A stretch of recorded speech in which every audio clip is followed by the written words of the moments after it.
let's just get you the very latest in the run-up to the elections here in the national capital. And it's the New Delhi Assembly constituency that's set for a high-stake battle, because it is Arvind Kejriwal who is going to be taking on BJP's Parvesh Sahib Singh Verma. But taking both of them on is Congress's candidate, Sandeep Dikshit, the son of Sheila Dikshit. Let's just hear from him as to what is it that the people in Delhi really want this time around, and how is it that the Congress is going to be changing its game in the run-up to the elections, let's just listen in from Sandeep Dikshit. Thank you so much, sir, for speaking with us this morning on NDTV 24/7.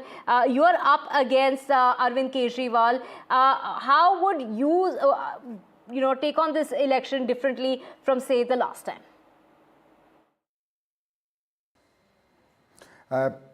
Actually, after a long time, I'm enjoying a campaign. It's an exciting campaign.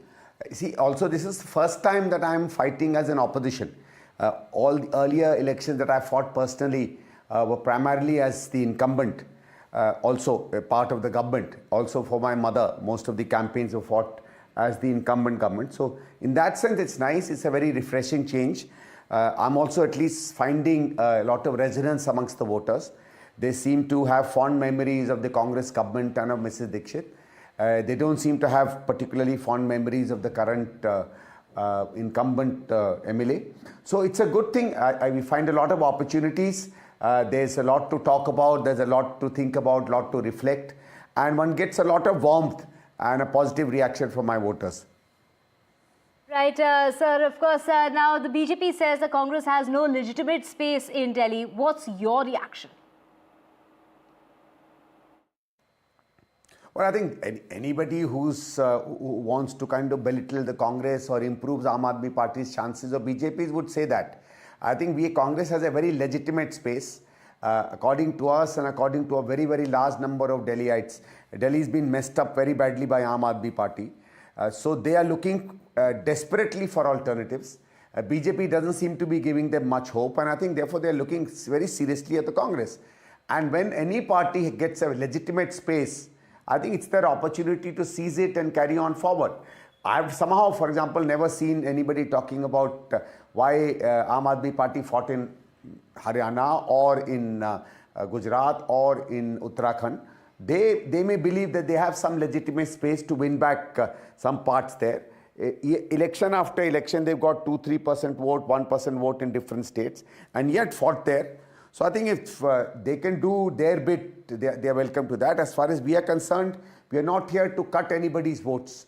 We are here to take everybody's votes and win the election. Right. Sandeep Dikshit, what do you have to say about elections and freebie announcements? The Congress party seems to be following suit of the Aam Aadmi Party. See, that is there. And even in 2013, when Aam Aadmi Party had come up with a slew of making things free, I had constantly said that this will lead to what I call dangerously competitive populism. And that is what is happening. People don't seem to be talking about development, about work. I mean, look at the elections in Madhya Pradesh, look at the elections in Maharashtra. One single scheme that seems to give people something directly without any corresponding economic reason or social reason or social safety net reason or any other reason by which you can attach a particular amount to a particular kind of benefit that the government gives.